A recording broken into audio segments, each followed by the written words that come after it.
Hey everybody, it's Jerry, and today I'm going to show you how to make a carob raspberry tart. This is a really easy but elegant dessert and absolutely delicious. It's got a carob cake on the outside filled with fresh raspberries, and then it's got a carob ganache on top in the center. And you're going to love this, so let me show you how to do it.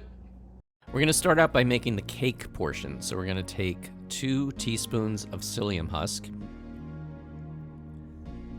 and a half a cup of water and mix that up and just let that sit for a couple of minutes to thicken. And then we're going to add a 1/4 cup of coconut cream. Now this can either be a can of coconut cream or coconut milk, which has been chilled overnight and the cream rising to the top. And then we're going to add a 1/4 cup of oil. Now at this point I should add a 1/3 cup of sugar, but I forgot that, so I'm going to have to add that later instead. So for now, I'm adding a 1/4 cup of brown rice flour, a 1/4 cup of millet flour, and a 1/4 cup of tapioca flour, 1/4 teaspoon of xanthan gum,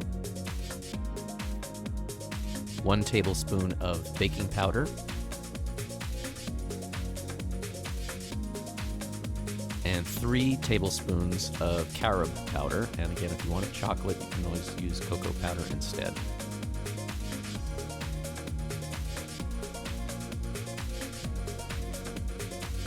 And then we're going to mix everything together. Now at this point, I'm adding the 1/3 cup of sugar that I forgot earlier. So mix it together until it's all well combined, and then you want to beat it by hand for just a minute until it thickens up a little bit. And then we're ready to place this into our tart pan, which has been sprayed with oil so that it won't stick.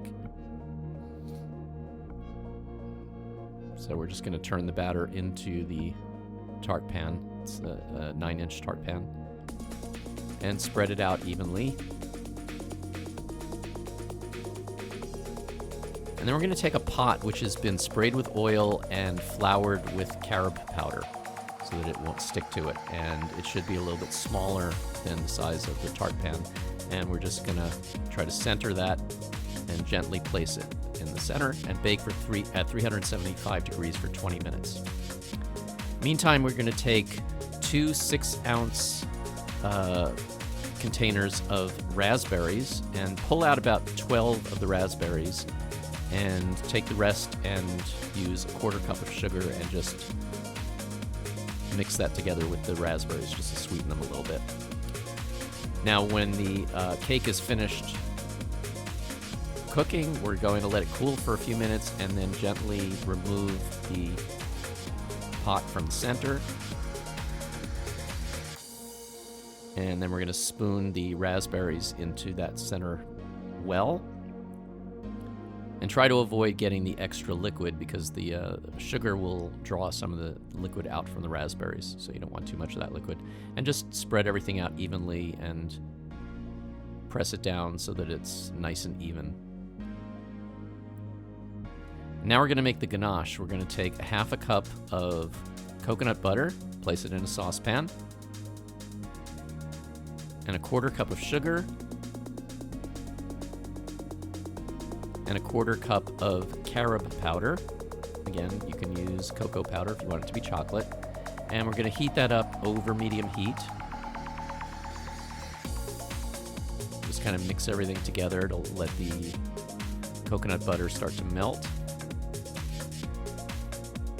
And then we're going to start adding in the remaining coconut cream from the can.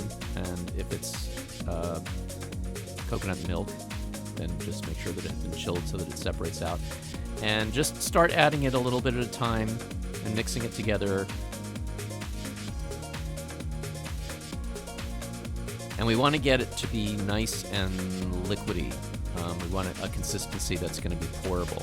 So just keep adding more, and you can get a little bit of the coconut water at the bottom of the can in there if you need it, just to thin it out a little bit. But we want it to be nice and liquidy.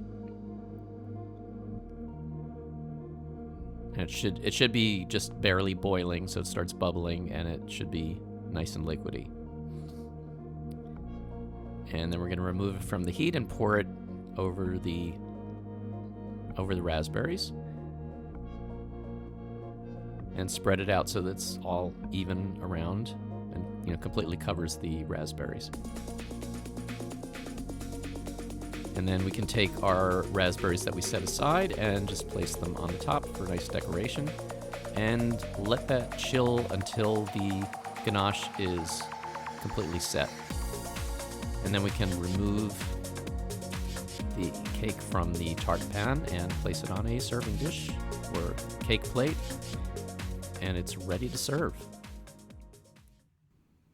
Thanks everybody for watching. Please tune in next time for some more recipes, and remember to like and subscribe, and I will see you next time.